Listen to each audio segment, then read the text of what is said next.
Perintah baru ku beri padamu, agar di antara kamu saling mengasihi,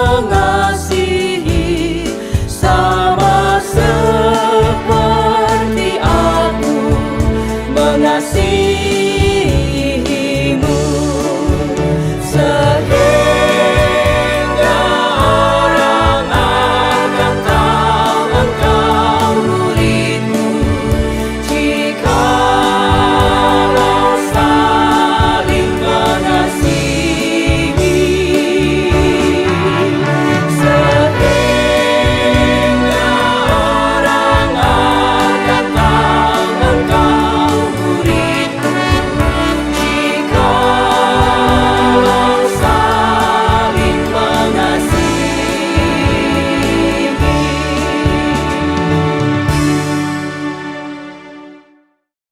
Selamat pagi Bapak, Ibu, Kakak, dan adik yang terkasih dalam Yesus Kristus. Salam sejahtera bagi kita semua. Sungguh sebuah anugerah Tuhan kalau pada hari ini kita boleh bertemu kembali dalam persekutuan doa. Kita akan mengawali persekutuan doa kita ini dengan doa. Mari kita berdoa. Ya Allah, kami bersyukur atas penyertaan-Mu dalam hidup kami. Kami bersyukur atas kesempatan yang Kau berikan kepada kami untuk menyatukan hati kami dalam persekutuan doa ini. Saat ini kami akan merenungkan firman-Mu dan menaikkan doa-doa syafaat kami. Bimbing kami dengan Roh Kudus-Mu. Dalam Kristus kami berdoa. Amin. Bacaan pertama diambil dari Ulangan 32 mulai ayat 15. Lalu menjadi gemuklah Yesyurun dan menendang ke belakang. Bertambah gemuk engkau, gendut dan tambun. Dan ia meninggalkan Allah yang telah menjadikan dia. Ia memandang rendah gunung batu keselamatannya. Mereka membangkitkan cemburunya dengan Allah asing. Mereka menimbulkan sakit hatinya dengan dewa kekejian. Mereka mempersembahkan korban kepada roh-roh jahat yang bukan Allah, kepada Allah yang mereka tidak kenal. Allah baru yang belum lama timbul, yang kepadanya nenek moyangmu tidak gentar. Gunung batu yang memperanakan engkau telah kau lalaikan, dan telah kau lupakan Allah yang melahirkan engkau. Ketika orang melihat hal itu, ia menolak mereka, karena ia sakit hati oleh anak-anaknya laki-laki dan perempuan. Ia berfirman, aku hendak menyembunyikan wajahku terhadap mereka, dan melihat bagaimana kesudahan mereka. Sebab mereka itu suatu angkatan yang bengkok, anak-anak yang tidak mempunyai kesetiaan. Mereka membangkitkan cemburuku dengan yang bukan Allah. Mereka menimbulkan sakit hatiku dengan berhala mereka. Sebab itu aku akan membangkitkan cemburu mereka dengan yang bukan umat, dan yang akan menyakiti hati mereka dengan bangsa yang bebal. Sebab api telah dinyalakan oleh murkaku, dan menyala-nyala sampai ke bagian dunia orang mati yang paling bawah. Api itu memakan bumi dengan hasilnya, dan menghanguskan dasar gunung-gunung. Aku akan menimbun malapetaka ke atas mereka. Seluruh anak panahku akan kutembakkan kepada mereka. Apabila mereka sudah lemas karena lapar dan merana oleh demam yang membara dan oleh penyakit sampar, maka aku akan melepaskan taring binatang buas kepada mereka, dengan racun binatang yang menjalar di dalam debu. Pedang di luar rumah dan kengerian di dalam kamar akan melenyapkan teruna maupun darah, anak menyusu serta orang ubanan.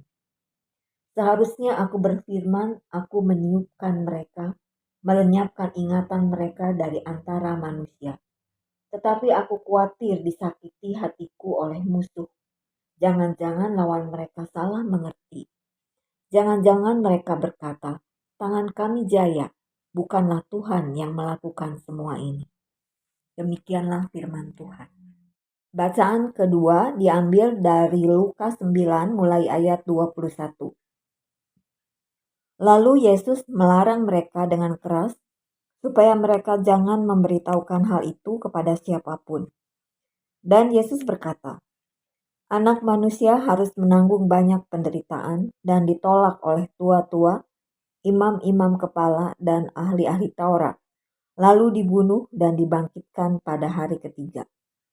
Katanya kepada mereka semua, setiap orang yang mau mengikut aku, ia harus menyangkal dirinya, memikul salibnya setiap hari, dan mengikut aku.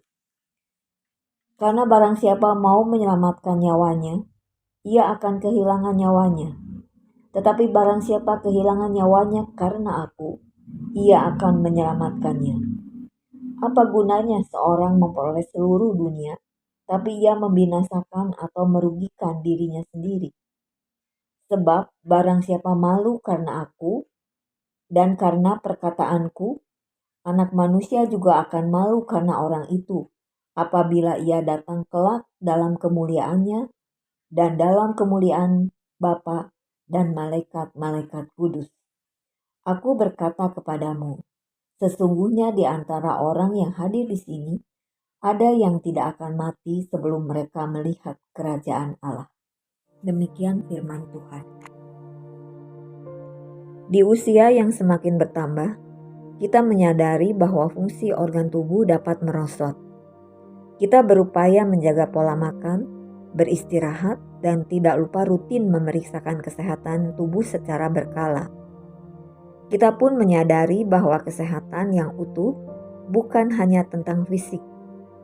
Organisasi Kesehatan Dunia memberikan definisi tentang kesehatan, yaitu keadaan yang sempurna, baik fisik, mental, maupun sosial, dan tidak hanya terbebas dari penyakit atau kelemahan atau cacat. Tuhan Yesus mengajar murid-muridnya tentang syarat mengikut Yesus.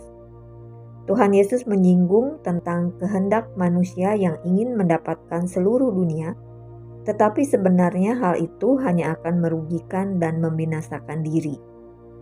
Dengan kecenderungan manusia yang berpusat pada pemuasan kenikmatan dunia, justru jiwa dan hatinya menjadi menjauh dari Tuhan, serta tidak lagi mengikuti Tuhan Yesus dan menjauh dari kerajaan Allah. Tuhan Yesus memanggil kita untuk menjadi murid-Nya, mengikuti Tuhan Yesus. Kehendak, pikiran, dan tindakan kita seharusnya terpusat pada nilai-nilai yang tidak membuat kita menjauh dari Kristus. Dalam menjalani kegiatan sehari-hari bersama dengan teman-teman dan komunitas kita, marilah kita saling tolong-menolong dan bertumbuh menjadi murid-Nya. Amin.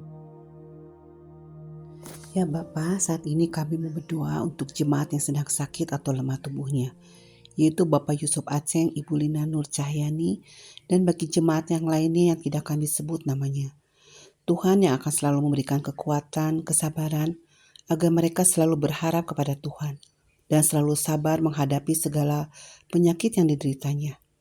Mempunyai hati yang berserah dan keyakinan serta iman bahwa Tuhan pasti menyembuhkan mereka. Berkati untuk setiap obat dan pengobatan yang dilakukan, sehingga menjadi kesembuhan bagi mereka. Berikan juga kesehatan dan kesabaran bagi keluarga yang mendampingi mereka.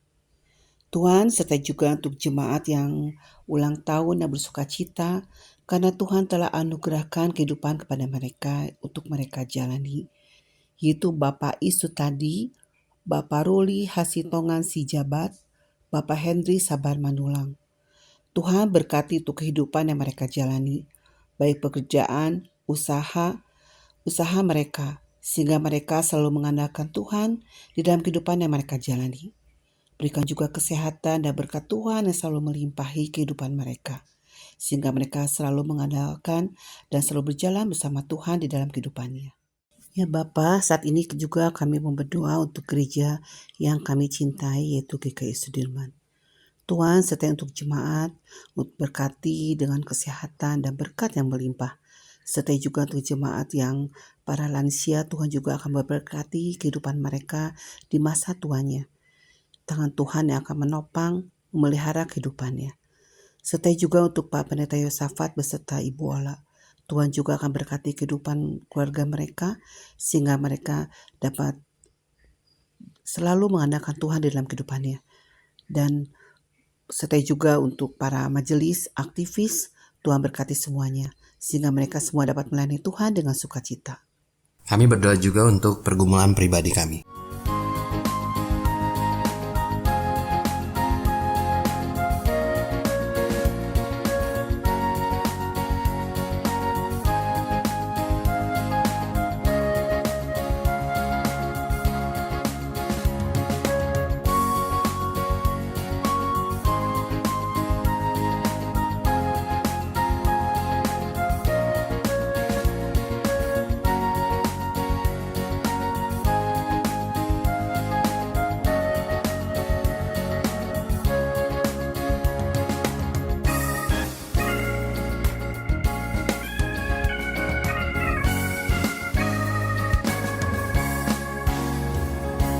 Ya Allah, inilah doa-doa kami.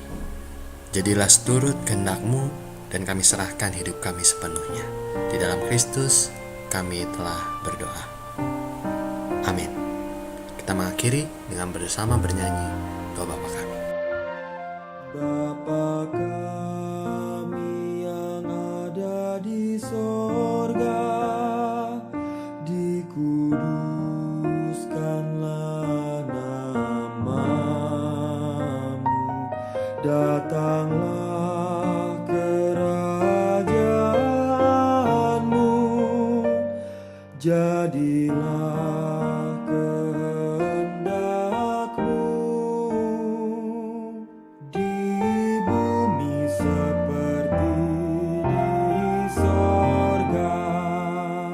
Berilah kami pada hari ini makanan kami yang secukupnya, dan ampuni kesalahan kami seperti kami ampuni yang lain, dan jauhkan kami dari pencobaan, lepaskanlah kami dari yang jahat.